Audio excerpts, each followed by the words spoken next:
To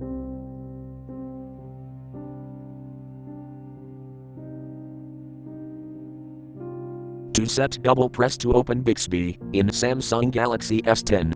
Open Settings. From a home screen, swipe up or down from the center of the display to access the apps screen.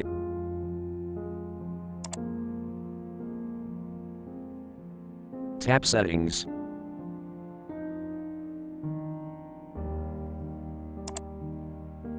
Scroll down.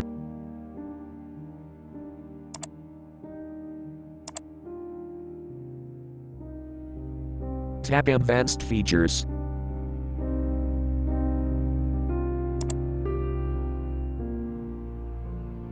Tap Bixby key.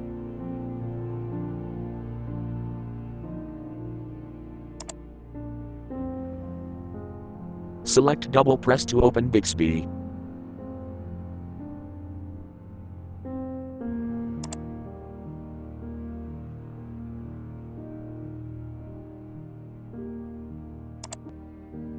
Thanks for watching. Have a nice day.